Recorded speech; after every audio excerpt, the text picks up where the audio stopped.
अस्सलाम वालेकुम व्यूअर्स, कैसे हैं आप सब लोग। उम्मीद करता हूं सब होंगे बखैर व आफियत। एक नई पॉडकास्ट के साथ हन्नान बुखारी आपकी खिदमत में हाजिर है। नाज़रीन, आज की पॉडकास्ट देखने से पहले वो तमाम लोग जिनके पास गाड़ियां नहीं है और गाड़ियों में इंटरेस्ट नहीं लेते, तो जनाब इस पॉडकास्ट से दूर रहें, क्योंकि आज की पॉडकास्ट हम स्पेशली कार लवर्स के लिए और जो गाड़ियों की इंफॉर्मेशन लेना चाहते हैं और जो गाड़ियों को समझना चाहते हैं, क्योंकि पेट्रोल की कीमत आपको पता है महंगी हो चुकी है और महंगा होने के बाद जो इलेक्ट्रिक गाड़ियां हैं स्पेशली इनकी मांग में इजाफा हो रहा है। हाइब्रिड गाड़ियों की तो बात ही ना करें जनाब। जहां पे खड़ी है किसी के पास चार पैसे तो उसकी कोशिश है कि जाते ही हाइब्रिड गाड़ी को हाथ डाल के ले ले, क्योंकि जहां पे एक गाड़ी आपको 10-12 किलोमीटर दे रही होती है तो हाइब्रिड गाड़ी से आपको वही फ्यूल एवरेज जो है वो 20 से 22 किलोमीटर तक मिलती है, जिसकी वजह से फ्यूल एफिशिएंसी जो है वो बहुत बेहतर हो जाती है। अब फ्यूल एफिशिएंसी को मद्देनजर रखते हुए बहुत सारे लोगों का सवाल होता है कि हाइब्रिड गाड़ियां जो है इनकी मेंटेनेंस महंगी है और इस मेंटेनेंस की वजह से जितनी फ्यूल से कॉस्ट बचती है वो सारी उधर लग जाती है। इसमें कितनी सदाकत है, कितनी नहीं, इस तमाम तर चीज़ों के हवाले से गुफ्तगू करेंगे। और इसके साथ साथ मौजूदा दौर के अंदर पेट्रोल के महंगा होने के बाद जो इलेक्ट्रिक गाड़ियां हैं या हाइब्रिड गाड़ियां हैं उनकी डिमांड किस तरह से मार्केट के अंदर जा रही है, क्या उनकी कीमतों में इजाफा हुआ है या नहीं हुआ, और इसके साथ साथ दीगर गाड़ियों के हवाले से भी हम गुफ्तगू करेंगे आज की पॉडकास्ट के अंदर। तो जिनको मैंने आज की पॉडकास्ट के अंदर मदऊ कर रखा है, गाड़ियों की इंफॉर्मेशन का वसी ज़ख़ीरा उनके पास मौजूद है और अक्सर औक़ात मैं भी अपनी गाड़ी ठीक करवाने के लिए उन्हीं के पास चाहता हूँ। तो बिना किसी देर के जो इंजीनियर हैं आज ख़ास तौर पे, तो हमारे साथ वजाहत मौजूद हैं, चलते हैं उनकी तरफ। वजाहत, कैसे हैं आप? मिजाज ठीक है? अल्हम्दुलिल्लाह हनान भाई, आपसे ठीक ठाक? मैं बिल्कुल ठीक ठाक। अच्छा, सबसे पहला सवाल वजाहत ये बताइएगा कि पेट्रोल महंगा होने की वजह से हाइब्रिड गाड़ियों की डिमांड में भी कोई इजाफा हुआ है या नहीं? जी हनान भाई, बिल्कुल इजाफा होता है। जब हाइब्रिड गाड़ी जो है ना, जब फ्यूल महंगा होता है ना, तब हाइब्रिड गाड़ी जो है ना उसका रेट अबव हो जाता है, क्योंकि लोग जो है ना वो दूसरी गाड़ी में, जो आपको पता है कि जब गाड़ी महंगी होती हैं तब मतलब फ्यूल नहीं डलवाया जाता लोगों से। अच्छा, दूसरा मुझे ये भी बताइएगा कि कहा जाता है कि हाइब्रिड गाड़ियों की मेंटेनेंस एक्सपेंसिव होती है दूसरी गाड़ियों नहीं की। हनान भाई, बिल्कुल ऐसी बात कोई नहीं है। हर चीज़ अवेलेबिलिटी होती है, पार्ट्स भी इनका सस्ता है। आजकल जो हम बैटरीज वगैरह लगा रहे हैं इनके अंदर, उनकी लाइफ भी ज़्यादा, लिथियम की बैटरी डाल रहे हैं आजकल हम इनके अंदर, उनकी बैटरीज भी अच्छी हैं, एबीएस भी रिपेयर कर रहे हैं हम, ठीक है। अल्हम्दुलिल्लाह हम जो काम कर रहे हैं बहुत अच्छा कर रहे हैं, पायदार कर रहे हैं। अच्छा, इसमें थोड़ा कंपैरिजन कर लेते हैं। कंपैरिजन में क्या करना चाहता हूँ कि अगर सपोज सिविक आपके पास मेंटेनेंस के लिए आई है या ट्यूनिंग के लिए जिसे कहते हैं, और दूसरी जगह प्रियस भी आ गई है आपके पास, उस लेवल की गाड़ी कोई हाइब्रिड हो, तो इन दोनों में से ज़्यादा कॉस्ट किसकी होगी? भाईजान जो सिविक है ना, सिविक की कॉस्ट ज़्यादा पड़ जाती है, मेंटेनेंस के हिसाब से लगाया, जैसे सस्पेंशन वगैरह के रिलेटेड। बैटरी पैक्स वगैरह जो हम डालते हैं हाइब्रिड गाड़ी के अंदर, उनकी 5 ईयर की वारंटी देते हैं हम, 5 साल की।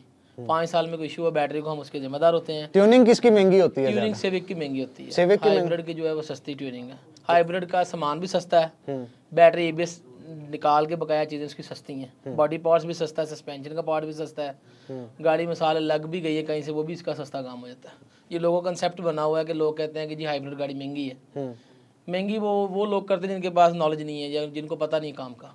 यानी आपके कहने का मकसद है कि अगर किसी को नई गाड़ी लेनी चाहिए, अगर किसी के पास है, तो वो हाइब्रिड को प्रेफर करे? जी, हाइब्रिड बेस्ट कार है। हाइब्रिड में ये है कि जो फ्यूल की एवरेज भी अच्छी आती है, हाइब्रिड कंफर्ट लेवल भी उसका अच्छा है। कंफर्ट लेवल भी अच्छा है।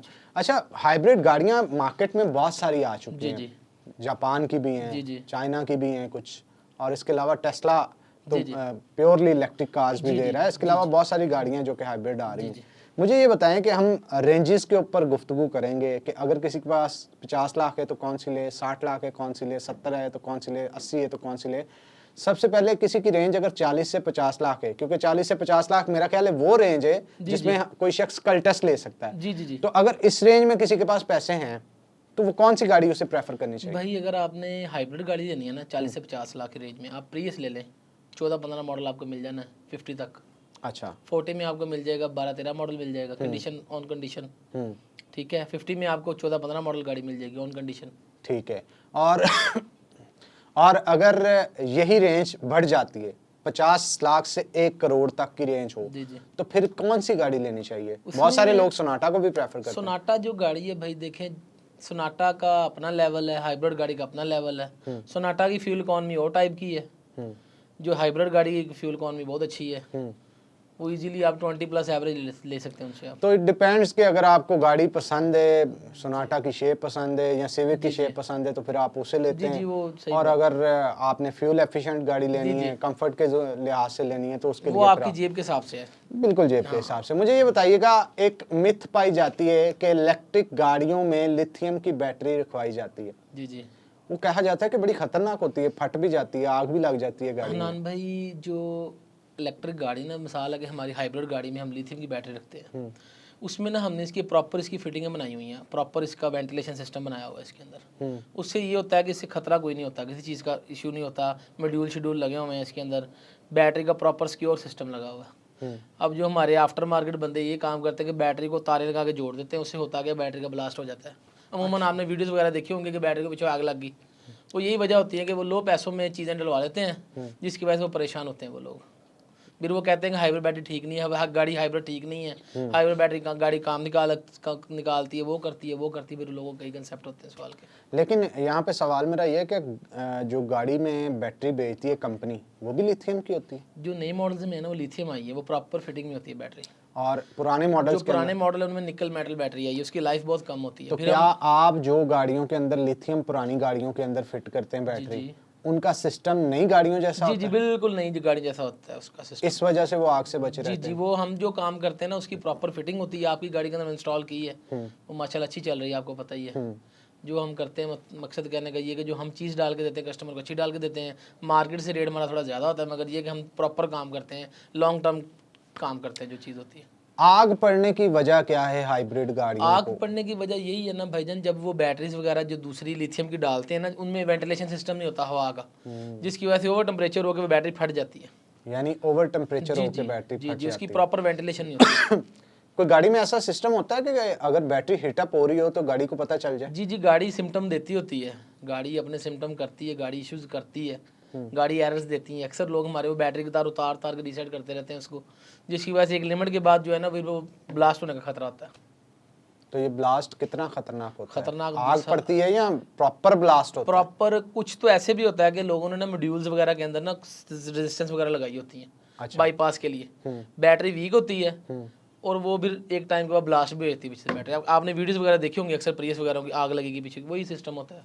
वो ब्लास्ट होने की वजह से जान को भी खतरा हो जी, सकता है जी, अगर जी, आप फैमिली के साथ जो है वो जी, ट्रैवल बिल्कुल कर रहे हैं।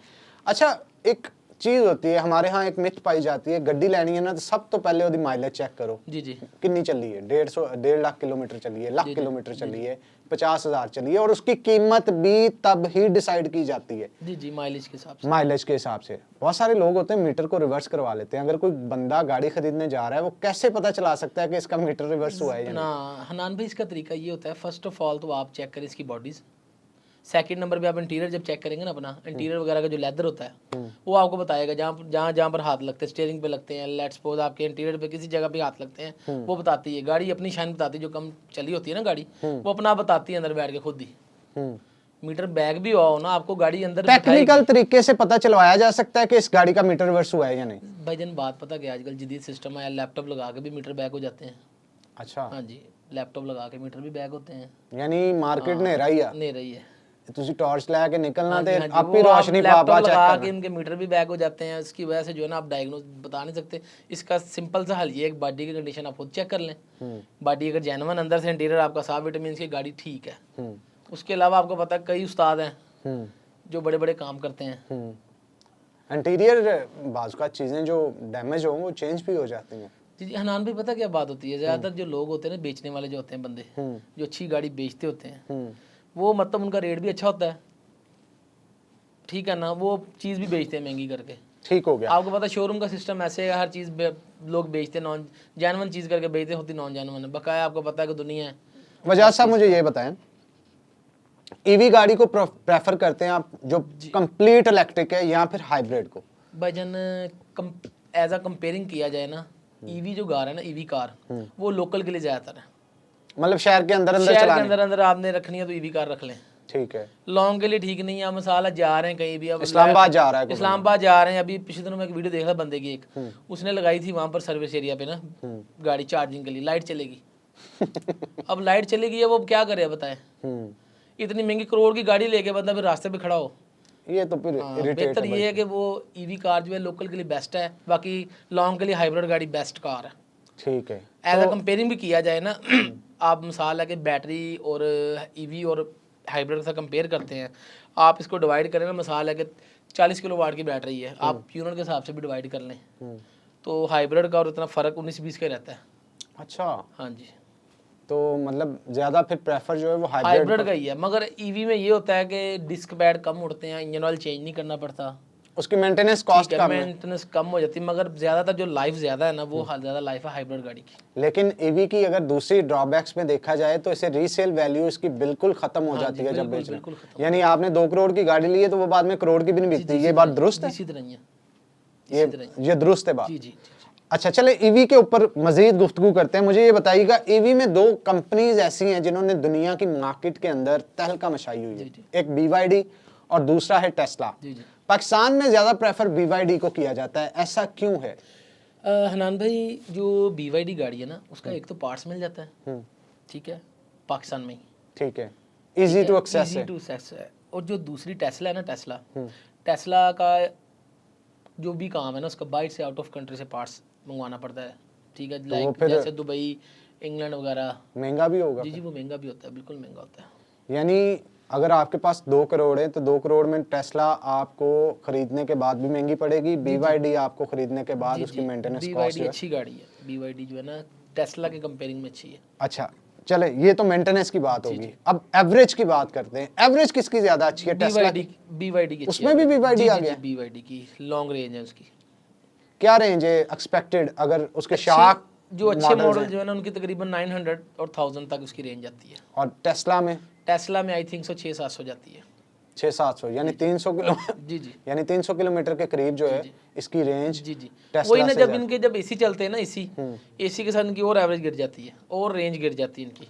हाँ, जिस तरह लोड डलता है उस तरह रोज रेंज गिरना शुरू हो जाती है। और वैसे भी पाकिस्तान में जिस तरह का एटमॉस्फेयर है, गर्मियाँ आ जाती हैं, तो मेरा ख्याल है एयर कंडीशन तो लाजमी तौर पे चलता ही चलता है। बात फिर वहीं पे आ जाती है कि शहर के अंदर चलानी है तो आप कंप्लीट इलेक्ट्रिक ले लें, और दूसरी अगर बाहर अंदर भी जाना है तो आपको हाइब्रिड गाड़ी है। अच्छा, हाइब्रिड और प्लग इन हाइब्रिड, ये 2 टर्म्स यूज होती हैं, 2 गाड़ियां आती हैं, एक प्लग इन हाइब्रिड आती है और एक हाइब्रिड आती है।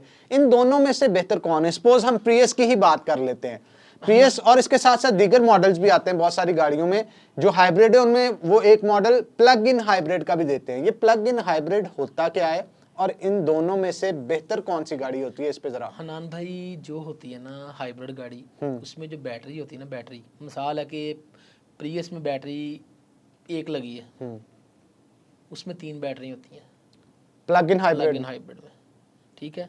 उसमें ये होता है कि आप एक चार्ज के साथ 40 किलोमीटर चल सकती है गाड़ी आपकी, ठीक है, या 50 चल सकती है, प्रियस लगा लें आप। मगर जब इनको मसले बनते हैं ना, इनकी बैटरी बड़ी महंगी आती हैं। किसकी? हाइब्रिड की या प्लग इन की? प्लग इन हाइब्रिड की, ठीक है। और जो हाइब्रिड गाड़ी है ना, उसकी मेंटेनेंस सस्ती है। प्लग इन हाइब्रिड की महंगी है और हाइब्रिड की सस्ती है। एक तो प्लग इन का पार्ट्स भी नहीं मिलता। अच्छा, प्रियस का हर जगह से पार्ट्स मिलता है, इजी वे है। लेकिन प्रियस में ही प्लग इन हाइब्रिड भी है। भाईजान, प्लग इन है ना, मैं बात कर रहा हूँ ना, प्लग इन और दूसरी प्रियस बेहतर है, हाइब्रिड है? हाइब्रिड बेहतर है प्लग इन से, ठीक है। हाँ, प्लग इन के पार्ट्स जो है ना, प्लग इन और हाइब्रिड के पार्ट सेम है, मगर बैटरीज में कुछ सामान में फ़र्क आता है। वैसे एफिशिएंट इनमें से कौन सी है? ज़्यादा जल्दी काम कौन सी निकालती है? ज़्यादा काम जल्दी निकालती प्लग इन हाइब्रिड। और जो हाइब्रिड है वो काम नहीं निकालती, वो देर पा चलती नहीं है, बहुत कम निकालती। मेंटेनेंस अच्छी की हो, अच्छे बंदे से काम हो तो कुछ नहीं होता। आप सजेस्ट फिर हाइब्रिड गाड़ी करें? जी, मैं वही करूँगा, क्योंकि मेरे जो एक्सपीरियंस अपना शेयर करना मैंने आपको। मार्केट वैल्यू किसकी ज़्यादा है, हाइब्रिड की या प्लग इन? मार्केट वैल्यू जो देखी जाए तो रेट प्लग इन का ज़्यादा है, क्योंकि वो प्लग इन है। मगर ये कि हाइब्रिड गाड़ी जो है ना, वो बिक भी जाती है, ली भी जा सकती है, ईजी वे है। अगर जैसी भी गाड़ी हो ना, हाइब्रिड बिकती भी है। रीसेल वैल्यू ज़्यादा किसकी है? हाइब्रिड की है। प्लग इन हाइब्रिड अगर आप 65 लाख की सपोज लिए तो वो अचानक से 20 लाख गिरा देगी? नहीं, वो गिराएगी नहीं, मगर बिकने में लेट टाइम लगेगी।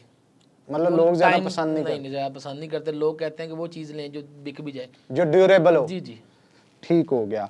आगे बढ़ते हैं जनाब और बात करते हैं हम ऐसी सुपर स्पोर्ट्स गाड़ियों की, जैसे BMW है, मर्सिडीज़ है। बहुत सारी गाड़ियाँ ऐसी होती हैं जब वो पाकिस्तान आती हैं कहा जाता है ये गाड़ी स्टॉक है।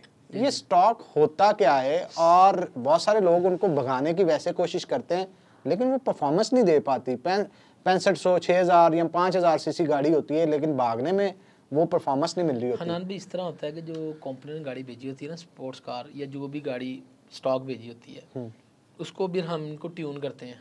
ट्यून करके स्टॉक होता क्या है? स्टॉक होता ये है कि जो सिंपल गाड़ी आती है बाइट से, जो जिसमें मतलब कि सब कुछ सिंपल होता है, इंजन में कोई चीज़ मतलब चेंज नहीं की होती, ओरिजिनल हालत में होती है। वो अपने इंजन की पावर को मुकम्मल तौर पे यूज कर सकती है। कंपनी ने ना तकरीबन कोई 25 से 30 एचपी छोड़े होते हैं गेन करने के लिए। अच्छा, 25 से 30 हॉर्स पावर छोड़े होते हैं, फिर हम उसके अंदर सॉफ्टवेयर करके यानी मैप करके उसके फिर एचपी बढ़ा देते हैं हम उसके। उससे उसकी परफॉर्मेंस इंक्रीज हो जैसे ही हमारे पास आती हैं गाड़ियाँ मार्क एक्स वगैरह, क्राउन वगैरह, होंडा सिविक वगैरह, टर्बो वगैरह, जो भी गाड़ी, मर्सिडीज होगी, बीएम होगी, इनके एचपी कंपनी ने 25, 30, 40 एचपी छोड़े होते हैं गेन करने के। जिस तरह बड़ा इंजन होता है उतने ज़्यादा उसके एचपी बढ़ते हैं। अब जैसे हमारे एक दोस्त हैं आसम भाई, जी, उनके पास मर्सिडीज है। हाँ जी, हाँ जी। तो उनकी तो माशाल्लाह बहुत तेज गाड़ी है। तेज गाड़ी विन भी किया उसने। हाँ, उसने पिछले दिन विन भी किया विन भी किया है वो। मैंने चलाई है वो, नॉर्मल मर्सिडीज से तो काफी तेज है। क्या वजह है वो? वजन वो प्रॉपर ट्यून हुई है, ट्यून के अलावा उसके अंदर सामान डला हुआ है। ठीक है। और वैसे भी साइकोलॉजिकली भी आसम भाई ऐसे बंदे हैं कि वो इन चीज़ों को खुद बड़ा समझते हैं। जी माशाल्लाह वो बहुत समझदार बंदे हैं, वो बहुत गाड़ी को मेंटेन रखते हैं अपनी को। शर्म आनी चाहिए आपको आसम भाई को समझदार कहते हो। नहीं जी नहीं, आसम भाई हमारे बड़े प्यारे दोस्त है और बड़े अच्छे आदमी हैं। तो आगे बढ़ते हैं।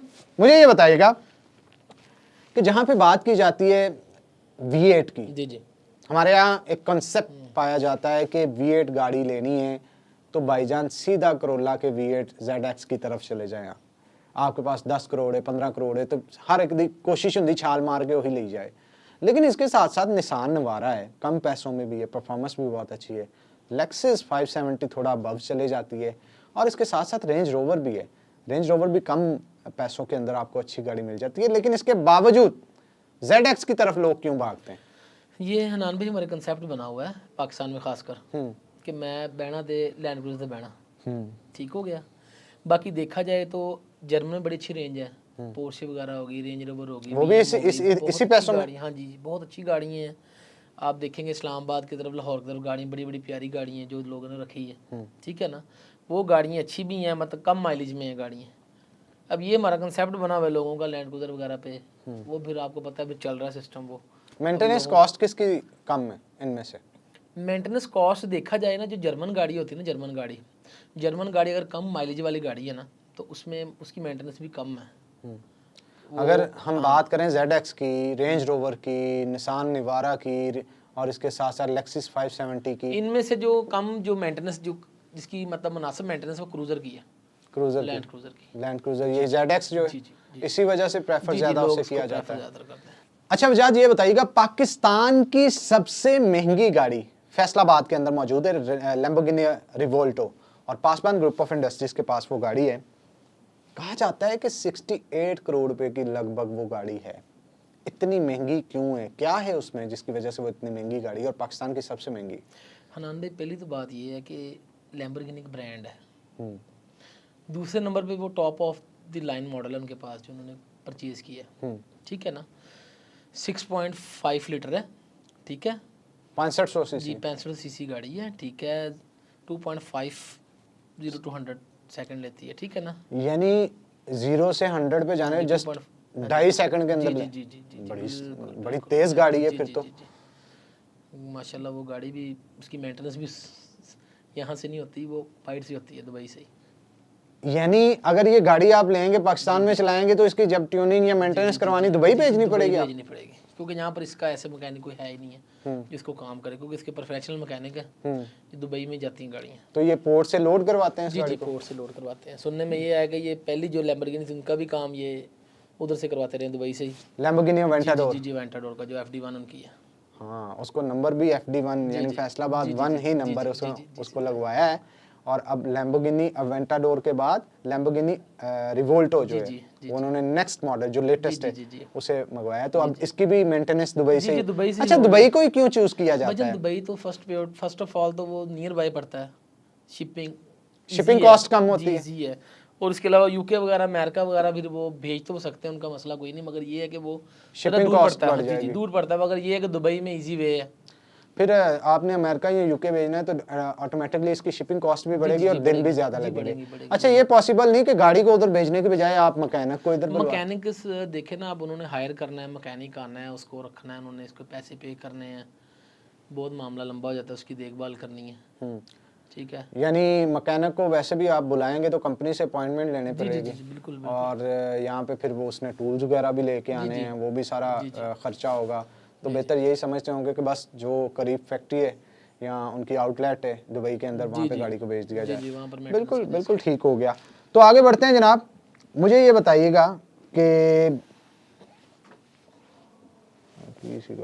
हाँ, तो आगे बढ़ते हैं जनाब, मुझे ये बताइएगा, बहुत सारी गाड़ियां हैं जो इलेक्ट्रिक गाड़ियां खास तौर पे आजकल नए मॉडल्स की आ रही हैं, और इलेक्ट्रिक ना भी हों, हाइब्रिड हों या दूसरी हों, उनमें एक चीज़ आ रही है ऑटो पायलट। ऑटो पायलट क्या होता है वो सबको पता होगा कि आप अगर ऑटो पे लगा देते, स्टीयरिंग छोड़ देते, गाड़ी खुद ही चल रही है, लाइन को फोकस करते चलती है। लेकिन कुछ वीडियोस हमने देखी भी जी कि ऑटो पायलट चला के हादसा भी हो जाता है। जी बिल्कुल होता है भाईजान। वो देखे ना, एक सेंसर है, इंसान है, फिर इंसान की सेंस में और सेंसर की सेंस में बहुत फ़र्क है। वो प्रॉपर उसने सिर्फ लाइन को फोकस करना है, लाइन के अंदर गाड़ी ने मूवमेंट करनी है। तो इत्थे तो लाइनां ही नहीं होंदियां साडियां। हाँ जी, बीच लाइनें जो होती है ना बीच में, वो भी गायब होती हैं, फिर वो काम ठीक नहीं होता। यानी ऑटो पायलट पाकिस्तान में कामयाब नहीं है, बिल्कुल भी कामयाब नहीं है। बाहर की कंट्रीज में जी बाहर कामयाब है, वहाँ पर देखे ना प्रॉपर जंप बने हुए हैं, प्रॉपर हर चीज़ है, कैट आइज बनी है।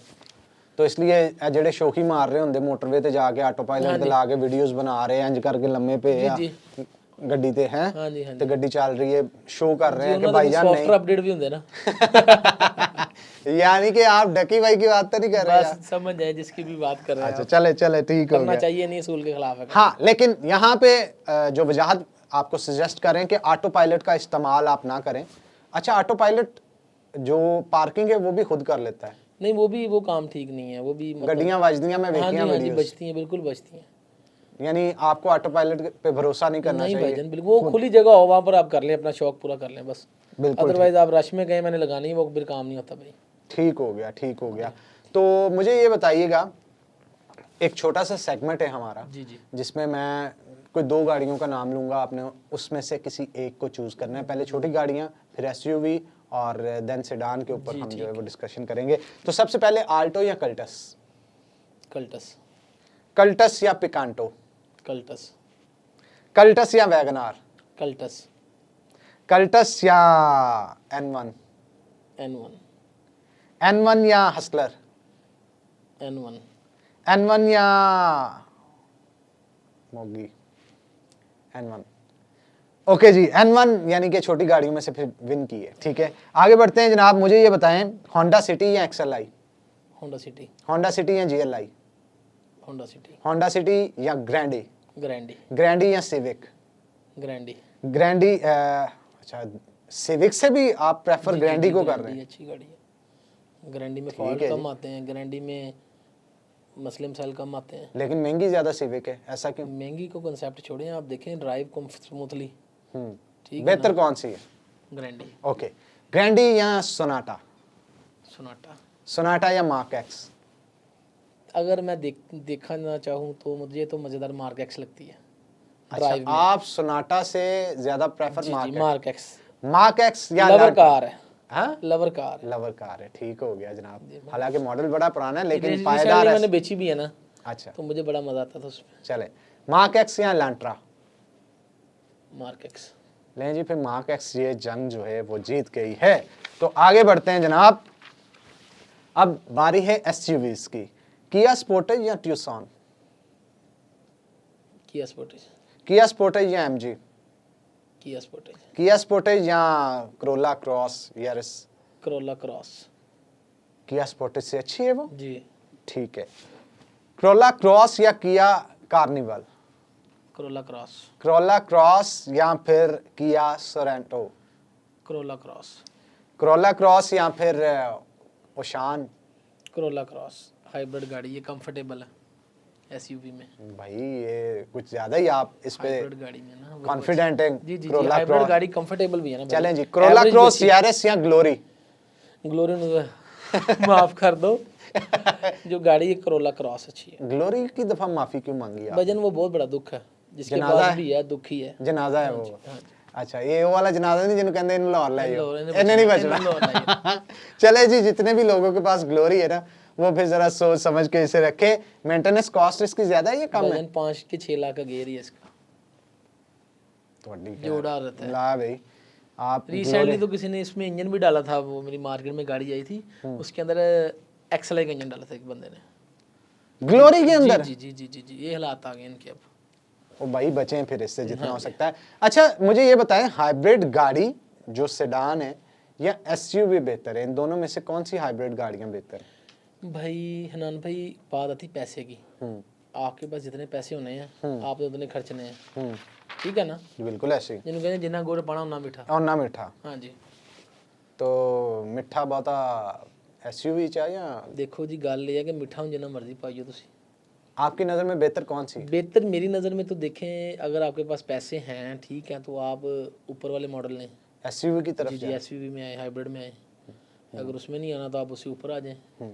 ठीक हो गया। मुझे ये बताएं, ज़्यादा आप बड़ी देर से काम कर रहे हैं ये वाला ऑल ओवर द वर्ल्ड, मैं जानता हूँ कि आपके शागिर्द ऑस्ट्रेलिया में भी बैठे हैं और जापान में भी हैं, इसके अलावा दुबई में भी हैं, इंग्लैंड सऊदीया में में भी भी हैं, हैं। इंग्लैंड में भी हैं।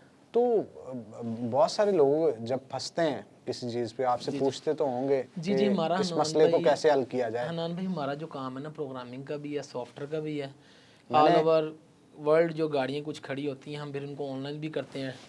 ਗੱਡੀਆਂ ਦੇ ਮਕੈਨਿਕ ਨੂੰ ਮਕੈਨਿਕ ਕਿਉਂ ਕਿਹਾ ਜਾਂਦਾ, ਇੰजीनियर क्यों नहीं किया जाता? जैसे आप पढ़ लिख के अब बने हैं, जी जी, ठीक है, वो लोगों का कंसेप्ट बना हुआ है जो भी। अभी अल्हम्दुलिल्लाह हमें तो लोग जो है ना वो नाम से पहचानते हैं, अल्हम्दुलिल्लाह अल्लाह के जाने से दी आप जैसे भाइयों की मोहब्बत से हमें लोग जो है ना वो इंजीनियर ही कहते हैं, चलें, क्योंकि अल्हम्दुलिल्लाह जो अब भाइयों की मोहब्बत से हम काम कर रहे हैं।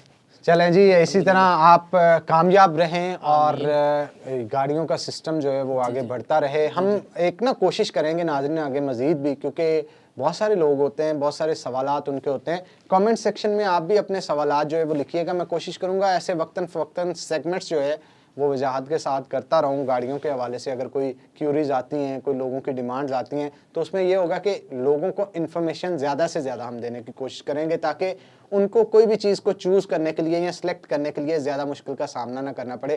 बाकी वजाहत भाई हमारे पास एक्सपर्ट तो हैं ही, तो इनसे हर तरह की हम इन्फॉर्मेशन जो है वो लेते रहेंगे। इंशाल्लाह फिर होगी आपसे मुलाकात। Thank you very much for coming the podcast. बहुत अच्छा लगा वजाहत साहब आपसे गुफ्तगू करके। इंशाल्लाह फिर होगी आपसे मुलाकात, तब तक के लिए दें हमें इजाज़त। अल्लाह हाफिज़। अस्सलाम वालेकुम।